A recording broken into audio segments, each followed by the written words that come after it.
अक्कलकोटचे थोर संत स्वामी समर्थ यांनी एका वाळलेल्या मंदार वृक्षाला कसं पुन्हा जिवंत केलं या थक्क करणाऱ्या कथेचा हा एक झटपट आढावा आहे.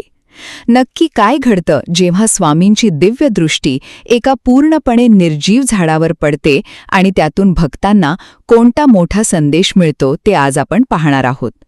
तर पहिली महत्त्वाची गोष्ट म्हणजे त्या वाळलेल्या झाडाला मिळालेलं एकदम अनपेक्षित पुनर्जीवन. तुम्हाला सांगतो, अक्कलकोटमध्ये एका पूर्णपणे सुकलेल्या पान फूल नसलेल्या रुईच्या झाडावर स्वामींची नुसती दृष्टी पडली आणि काही क्षणांतच ते झाड चक्क पानाफुलांनी बहरून आलं. विचार करा, जणू काही निसर्गाच्या एका पूर्णपणे कोमेजलेल्या पानावर कुणीतरी रिसेट बटन दाबलं आणि तिथे थेट वसंत ऋतूच आणला. दुसरी गोष्ट म्हणजे या कथेमागे दडलेला खरा अर्थ. साहजिकच हे दृश्य पाहून तिथे उभे असलेले गावकरी पार थक्क झाले. पण तुम्हाला काय वाटतं, हा चमत्कार केवळ एका झाडापुरता मर्यादित होता? अजिबात नाही.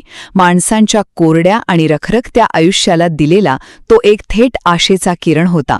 आणि शेवटी यातून मिळणारा सर्वात मोठा संदेश. स्वामी समर्थ केवळ निसर्गावरच नाही तर आपल्या मानवी दुःखावरही नक्कीच मात करू शकतात. भिऊ नकोस, मी तुझ्या पाठीशी आहे, हा प्रबळ विश्वास आपण रोजच्या संकटांशी लढताना उराशी बाळगलाच पाहिजे. थोडक्यात सांगायचं तर, आयुष्यात कितीही निराशा असली तरी खऱ्या विश्वासाने आपल्या जीवनाला आनंदाची नवी पालवी नक्कीच फुटू शकते.